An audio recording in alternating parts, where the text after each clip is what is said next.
So, what are the most common use cases for expert and customer interviews in life sciences? Basically, you try to understand how your product compares to what is accepted in practice, both technically as well as in terms of customer benefit. And this can range from the need or key buying factors for a new medical device all the way to comparisons of a new drug in clinical development with other candidates or established therapies. But life sciences is pretty diverse, so there are lots of other examples that I can, could give you as well. Why is it important to speak to industry experts or to speak to customers other than just trying to determine whether how it compares and stuff like that? Why do you want that opinion? Well, I think in general, when you develop products in life sciences, you typically talk about a globally competitive marketplace. So the space that you have to cover is pretty broad. So typically, you have to talk to experts in Europe, in the US, in the Far East, in APAC, and not all of the answers for these areas will be the same because clinical practice, for example, may be different in one geography versus the other. Guidelines tend to be more harmonized now than they used to be, but there's still quite a bit of difference.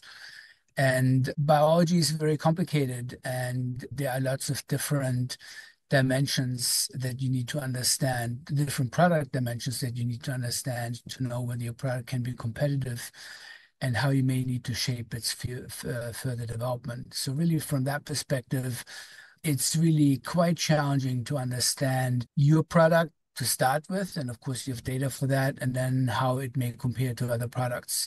So, diversity of opinion is important. So you don't end up spending 3 years and hundreds of millions of dollars in a development effort that then does not provide you with the data set that you need to actually convince the experts. And once you have a product, right, and you know that it's viable, do these expert and kind of customer interviews help you develop a go-to-market strategy as well? Yeah, I mean, basically, the experts that you interview often are the ones that contribute to the decision-making process when it comes to purchase.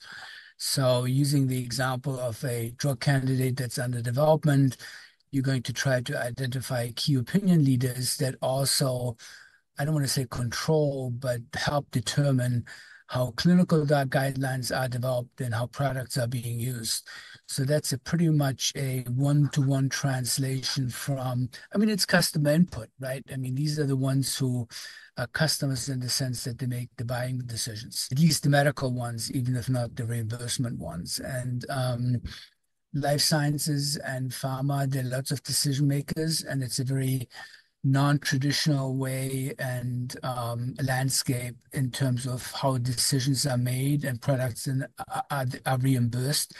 So there are many different angles to consider, and all these decision makers are external to your company. So you really need to understand what they want to do and what they're looking for to shape your clinical development path. How do you analyze and package what you get from these interviews to extract the most value for your clients? Well, I think that there are two components, right? So the one component is the expertise that you contribute as the interviewer or the collaboration manager that is running the project. And typically, you enter a project like this with some kind of hypothesis that then shapes the interview guide. And then it's always exciting to find out what the feedback is actually going to be. I mean, there are projects where you find an external consensus view where all the experts are basically providing feedback that's going in the same direction. Or you find a diverse perspective, a landscape where maybe there's so much uncertainty that it's not entirely clear what the right solution is or the right approach is to develop your product. And it's really your responsibility to reflect that certainty or uncertainty in how you summarize the interviews and how you conduct follow-up interviews and how you ultimately structure a recommendation. So you're not just providing the notes and kind of the transcript of the expert interviews, you're actually kind of pulling it all together, putting it in a report and then providing recommendations? Yeah, I mean, there's a range of outcomes. I mean, there are some clients who prefer to do the analysis work internally, and for compliance reasons, they may just want somebody to help them set up the interviews and run for an interview guide. There would be a minimal scope, but that's actually less frequent. More frequently, you have somebody who's really trying to understand an area that they're not familiar with. So they often will not have enough of a degree of familiarity to be able to structure interview guides appropriately and to conduct follow-up questions on the fly, because interview guides only get you so far.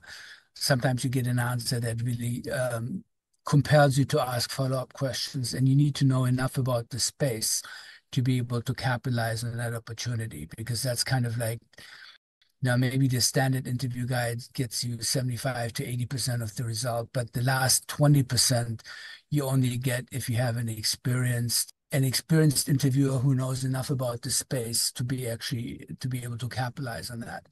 And then you synthesize the information, and that's where I think a lot of additional value comes in, because often the client will not, necessarily be able to conduct that process themselves because they don't know the space. One example would be an adhesives company that was looking at a project in wearables, and they understood everything about how to make the adhesive and how to make the wearables stick to the skin, but the expertise was not in how you use that data to actually guide clinical practice. So they knew a certain part of the project really, really well, but a big part of the project that was relevant for the decision making, they did not have the expertise, and that's what we contributed. Since in that specific case, I had some relevant experience from other work before and was able to be helpful in that regard. You're kind of talking about follow-up questions, you're talking about your expertise, and then you're interviewing all these people. What's kind of the quality control, or how do you ensure that what you hear in these interviews is accurate and credible? So we usually have a process where if the answers in the first 5 to 10 minutes, if the answers come back and it becomes clear that they don't know, or the answers just don't make sense, or the answers start conflicting, then you basically pull the plug on the interview and you basically decide to replace that expert with someone else. But I think in general, my experience is that the experts typically try to be pretty honest and straightforward in terms of the answer, in terms of how they answer the questions. They tend to not have an incentive to give you a biased answer because they don't have a dog in that fight. They just basically talk to you for an hour. When you conduct multiple interviews and you find out that the second